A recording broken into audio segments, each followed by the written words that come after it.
Hello everyone. तो हम आज बात करने वाले हैं खेसारी लाल यादव जी और शिल्पी राज का एक बहुत ही बेहतरीन बोलबम सॉन्ग के बारे में, जिसका पोस्टर आ चुका है और फुल टीजर भी रिलीज हो चुका है और फुल वीडियो सॉन्ग का भी रिलीज डेट भी आ चुका है।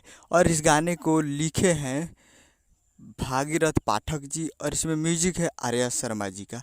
और इस गाने को गाए हैं खेसारी लाल यादव जी और शिल्पी राज जी, जो कि आपको स्क्रीन के ऊपर दिखाई दे रहा है। जिस सॉन्ग का टाइटल रखा गया जोरी बना दी मजनुआ के, जी हाँ, जिसका टाइटल है जोरी बना दी मजनुआ के। और वीडियो में है खेसारी लाल यादव जी और निशा पांडे जी, फिट में है निशा पांडे जी आपको दिखेंगे। और फुल टीजर को रिलीज कर दिया गया है और फुल वीडियो सॉन्ग को कल कल रिलीज़ किया जाएगा सुबह सुबह 7 बजे। तो फुल टीजर अभी तक आप नहीं देखे हैं तब लोग जाइए और जाकर सारेगामा हम भोजपुरी यूट्यूब चैनल पे फुल टीजर को जाकर आप देख सकते हैं। और फुल वीडियो सॉन्ग के लिए फुल वीडियो सॉन्ग रिलीज इन्होंने 21 अगस्त को सुबह 7 बजे फुल वीडियो सॉन्ग को रिलीज़ किया जाएगा।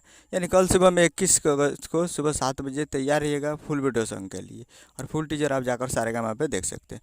और उम्मीद कर रहा हूँ कि वीडियो अच्छा लगा तो चैनल को सब्सक्राइब बेल आइकन प्रेस करिए, कैसे कैसे लाल यादव जी के लेटेस्ट न्यूज़ लाते रहे। और वीडियो अच्छा लगा तो वीडियो को लाइक कीजिए और चैनल को सब्सक्राइब कीजिए।